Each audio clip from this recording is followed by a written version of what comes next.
I mean, I wasn't like, I'm not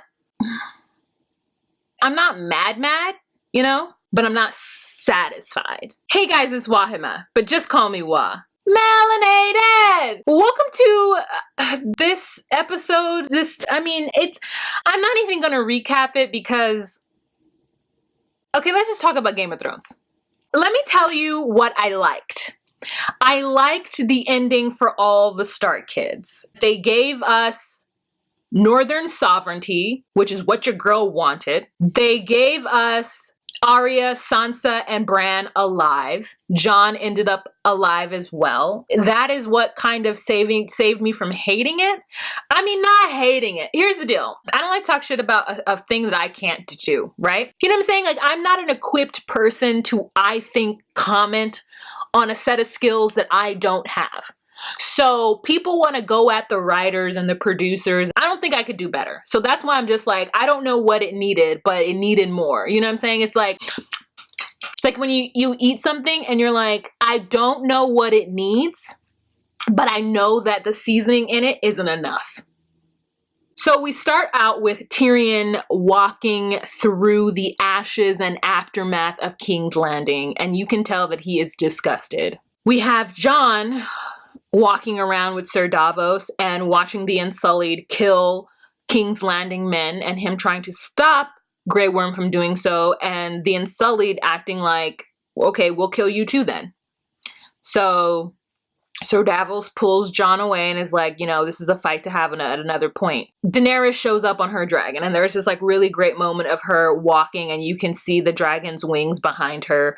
But at this point, I'm supposed to feel awe and excited, and I don't, because I'm like, this crazy bitch.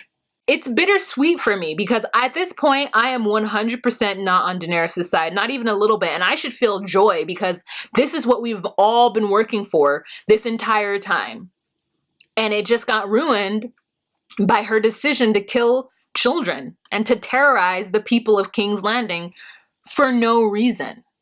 So she stands before her people and she says, you've helped me get to where I am. We've done a lot together through thick and thin, but there's still more to do. We are going to conquer all of everything. And all of everything is going to be free eventually. I don't know if she's planning on stepping down at some point. I don't understand how she could believe that she's to liberate all these people and no one is in chains anymore. And she would now like to be that tyrant. And she thinks that she's going to remake the world in her image. And I'm just like, oh, no. Yeah, nope.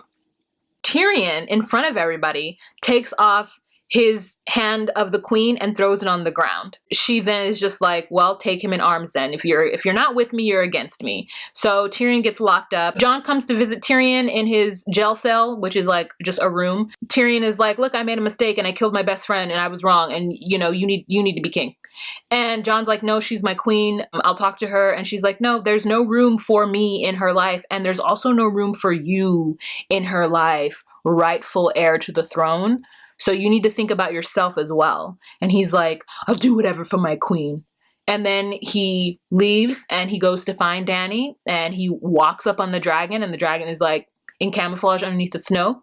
The dragon looks at him, smells that Targaryen blood, and just lets him go by. So he goes up to the throne room and he sees Dany. She's looking at the Iron Throne. She almost sits in it. She sees him. She's like, we can remake the world in our image and be my king. And I love you. And we finally did it. And this is exactly what we needed. And he's like, but how do you know what we need? And she's like, because it's my destiny to know.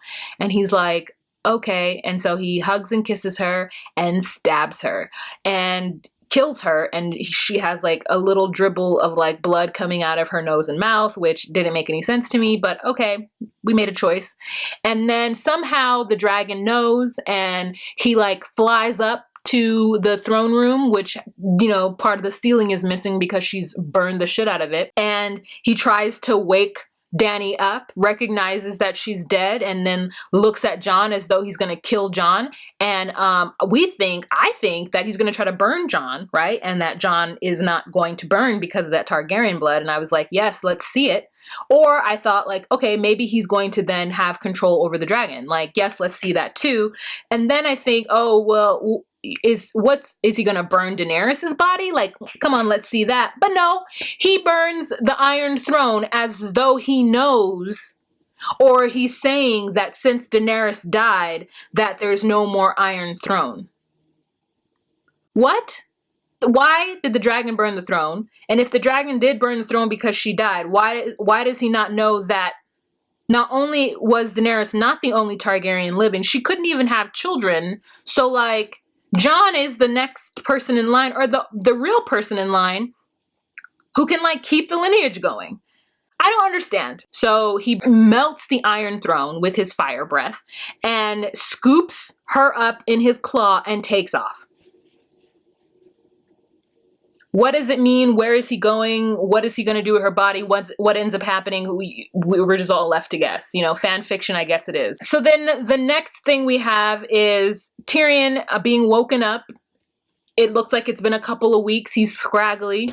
He gets put in front of the leaders of all the houses. So we have Brienne of Tarth, Tully, Sam Tarly, Tardley. I don't know. We have the guy who plays Blackjack Randall in Outlander. Who knew that he was in Game of Thrones? Who knew? Who knew? I love Outlander. And this, you know, Blackjack Randall is there all of a sudden as some character who I don't remember at all. And we have who looks like the little boy who was on his mom's teat as like a 6-year-old. He's now maybe 15, so he's there. With Sir Davos, who doesn't have a house, but he's representing. We have the Baratheon boy, Gendry. So, I mean, we have all the representatives there, and I guess they had requested to see Tyrion and Jon, and they only bring out Tyrion because Jon is still in captive because he killed the queen. So I guess they've all spent this time getting to King's Landing, which the Red Keep seems miraculously rebuilt.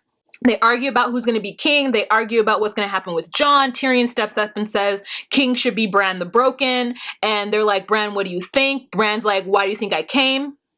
Duh, yes. Sansa, you know, is like, I love you, bro, but the North is not going to be part of the Seven Kingdoms. Bran's like, your wish is granted. Arya threatens the Iron Isles lady. She threatens her because the Iron Isles is like, we need to see something happen to Jon because we signed up for Daenerys and he's killed Daenerys. Why does nobody say, well, also P.S., Jon is actually the rightful heir to the throne. He doesn't want it. So the fact that he killed Daenerys is really not our problem. That's a family issue. That's a family fight, so it doesn't matter that he killed her. Why doesn't anyone say that? So confused about that, I am. They decided that Tyrion would be the hand of the king, which would be a proper punishment, especially because he doesn't want it, and that Jon will go to Castle Black and he will not be able to marry nor leave the wall, okay? So that is his punishment. Tyrion goes down and tells Jon this. Jon is just like sad about it, but I'm like, it's either that or death, so like whatever. So they decide that because Bran can't have children, that they're gonna hold like another like summit in the next couple of years, or, you know, whenever Bran is about to die, to decide who the next lord or lady is going to be king. And I was like, Daenerys couldn't have kids either. So anyway, Sansa becomes queen of the North. You know, we're all happy about it. And her coronation is beautiful. Arya decides that she's not going to stay in King's Landing or Westeros at all, that she's going to get on a boat because all of a sudden she's real sailor seaman like, is just gonna take off to the west because that's where the maps end and she wants to see what's over there. So all I can imagine her doing is like Columbus, going to a foreign place and just like deciding to conquer it or take over or whatever, which is like, no girl, just stay on Westeros. Somehow there was time for her to build a whole ship had a direwolf at the mast. So, I mean, at the stern bow, I don't know, at the front. And I'm just like, since when is she a sea woman? Like, she only been on a boat twice in her life. Like, how is she gonna, like, command a ship? But I guess that's what's happening. Bran is king. And then they try to, like, make it a comedic situation after that. It just was like, okay, so now it's funny? I don't understand what's going on. Now we're a comedy? Why don't we let the horses vote? Ha, ha, ha, ha. It just is so weird. So you're comparing people to horses and dogs? Like, it just, okay, that was too much. All right, next. Then we see Jon. Jon gets to Castle Black and Tormund is there. Tormund has no lines. Ghost is there. I guess they couldn't afford to pay for the CGI for Ghost and Tormund to have lines.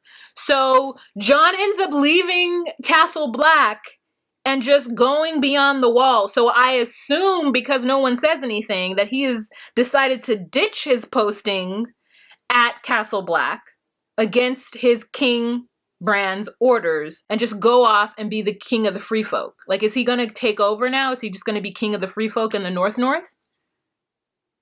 Who knows? Daenerys needed to die, and I'm happy that she died in the beginning of the episode. They also have a moment where Tyrion goes down below and he finds his siblings in each other's arms dead, and he's crying. And all I can think of is just bash Cersei's head. Like, just pick up, you see that brick you have in your head? Just bash her head in. And then that would make me happy. But no. So, yeah, I mean, what did I think of it? Again, it needed some more seasoning, but I can't tell you what seasoning to put into it. I mean, it wasn't horrible, but it was a letdown. I don't understand why Arya didn't stay in King's Landing and wasn't the, like, master of spies. Like, that's what needed to happen. Why did they make the choice for her to get on a boat and go somewhere like she's, like, the Iron Lady, you know? I don't get it. And then, like, Sir Bronn of Blackwater of Highgarden now being the purse strings, why that choice?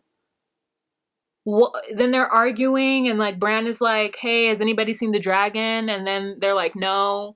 And Bran is like, okay, I'll go find him. Like, how long has the dragon been missing? Why didn't Bran find the dragon in the beginning? What?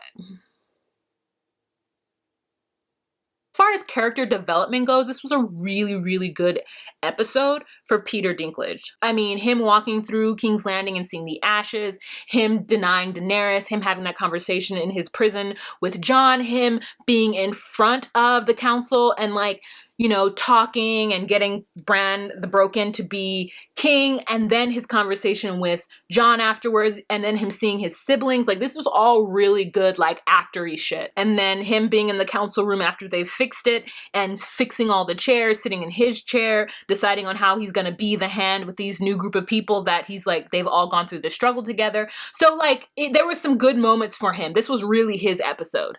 But everything else, just the death of Daenerys was just so anticlimactic, and like they spent all that money on the dragon and like the CGI for that, and I didn't feel like that was really what I wanted. Like, it just wasn't enough. Let's have a kiki and a conversation in the comment section. Let me know if there are things I missed. I mean, there's obviously things I missed because I'm just like, I really do feel like episodes 1, 2, and 3 were really good. I was actually very satisfied for those, but like 4, 5, and 6, girl, ugh. And then if we just had 2 more episodes, I would feel a little bit better too. Like, can I just get like 2 more episodes to flesh things out a little bit more? I mean, it was a fun 8 years. I watched it since the very beginning, so I'm happy, but I'm just let down at the same bloody time. All right, you guys, so that is the end of my review. Please, let's have a kiki and a conversation in the comment section and let me know what you guys thought of this episode. I know you guys are all mad and angry, but let's talk about the things that you did like, okay? We all know what we didn't like, but let's talk about what we did like, okay? Let's have this be a positive comment section, or try. Don't forget to check out the merch that I have below. Don't forget to follow me on Instagram if you would like to see what more I am doing throughout my days and my weeks. Don't forget, check out these videos. I put them here for you guys to check out if you want to get more of me and see what I'm doing. Remember to be you, be true, and find your place. Bye.